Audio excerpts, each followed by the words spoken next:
চাচা এটা বলেন তো এই জাহাজটা কবে কিভাবে আসলো এখানে? এখানে আসলো 2017 লাস্টে একটা আইলা হইলো আইলা 2017 আইলা হ্যাঁ ঝড় ছিল যে ঘূর্ণিঝড়, হ্যাঁ 17 আগে 16 লাস্টে। আচ্ছা তাই রমজানে আইরাত না যে জাহাজটা বাইরে থেকে এখানে চলে যাচ্ছে, মানে নোঙর করা ছিল ওদিকে ঝড়ের ইয়েতে এই পাশে চলে যাচ্ছে। পরে এটা কি নামানোর ব্যবস্থা করা হয়? ব্যবস্থা সরকার অনেক চেষ্টা করছে, নামাইতে পারে নাই। ও মানে কোনোভাবে নামাতে পারে নাই, পরে কি এটা এইভাবে আছে, এটা আর নিবে না যাদের মালিক? জাহাজটা এখন অকশন হয়ে গেছে, হ্যাঁ হাইকোর্ট অকশন দিছে। আচ্ছা এইখানে জাহাজ কাটতে আসবে তো কাটা আরম্ভ দিছে। ও আচ্ছা, মানে এটা এখানে এইভাবে কেটে ফেলবে এইভাবে, তাই তো? কাটা আরম্ভ যেহেতু দিছে, পরিবেশ দপ্তর আসছে ওনার কাছে, কিছু বাতাস আছে, এরা বাতাস দেয় না, সেই জন্য পরিবেশ দপ্তরের বিরিয়া এরার সাথে মানে এটা আলটিমেটলি ভেঙে ফেলবে, কিছুদিন পর কেটে ফেলবে, মামলা করছে। আচ্ছা, সেই মামলার কারণে জাহাজটা কাটতে পারে নাই। ও এখানে কি অনেক লোকজন আসে বিকেলে, তাই না? হ্যাঁ শুক্রবার হলে অনেকজন আসে। এটা কোন দেশের জাহাজটা? কোন দেশের এটা? আমাদের চিটাগাং, বাংলাদেশি জাহাজ। বাংলাদেশি চিটাগাং। ও আচ্ছা, ঠিক আছে, থ্যাংক ইউ। ও আচ্ছা আচ্ছা, ক্রিস্টাল গোল্ড চিটাগাং। আচ্ছা, এটা বয়স কতদিন এই জাহাজের, মানে বানানো হয়েছিল কতদিন আগে? এটা আমি বলতে পারবো না। আচ্ছা আচ্ছা।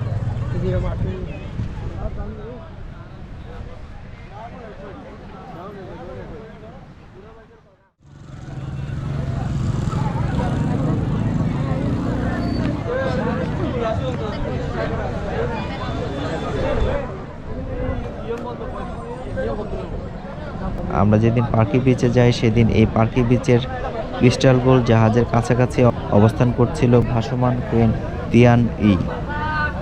এই তিয়ান ই হচ্ছে পৃথিবীর সবচেয়ে বড় ভাসমান ক্রেন, যেটি বাংলাদেশের পদ্মা সেতু নির্মাণের সময় স্প্যান ওঠানোর কাজে ব্যবহার করা হয়েছিল।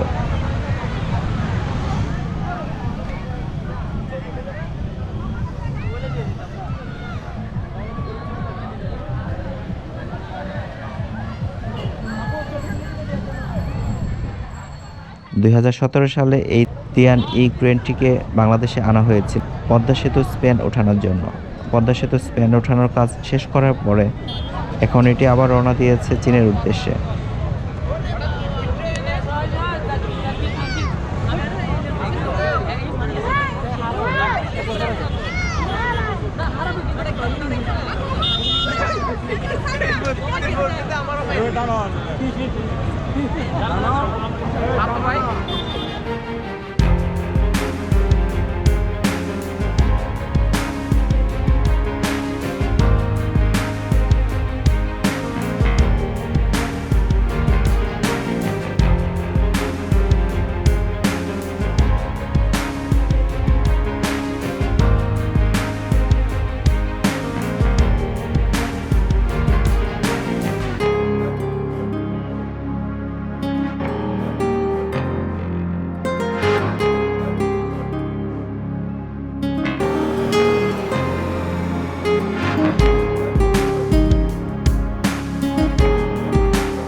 পার্কি সমুদ্র সৈকত চট্টগ্রাম শহর থেকে মাত্র 1 থেকে 1.5 ঘন্টা দূরত্বে অবস্থিত।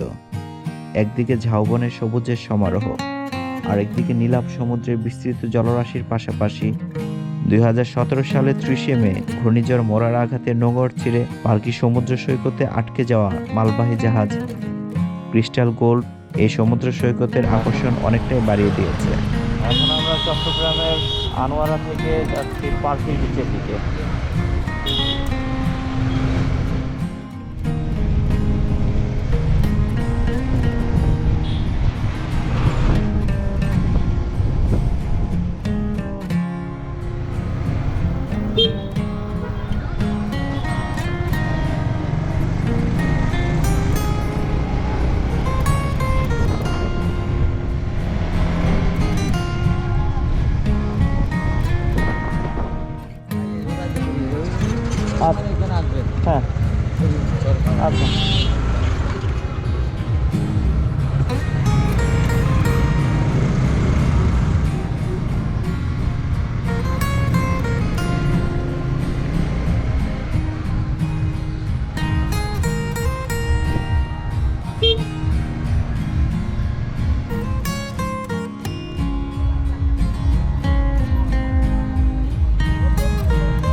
2017 সালে 30 মে ঘূর্ণিঝড় মোরার ভয়াবহ বাতাসে নোঙর ছিঁড়ে পার্কি সমুদ্র সৈকতে আটকা পড়েছিল এই বিশাল জাহাজ ক্রিস্টাল গোল্ড। পরবর্তীতে অনেকবার চেষ্টা করা হয়েছিল জাহাজটিকে সমুদ্রে নামানোর জন্য, কিন্তু অনেক চেষ্টা করার পরেও জাহাজটিকে আর সমুদ্র সৈকত থেকে আর সমুদ্রে ফেরানো সম্ভব হয়নি। এরপর থেকে এখানেই পড়ে আছে এই জাহাজটি।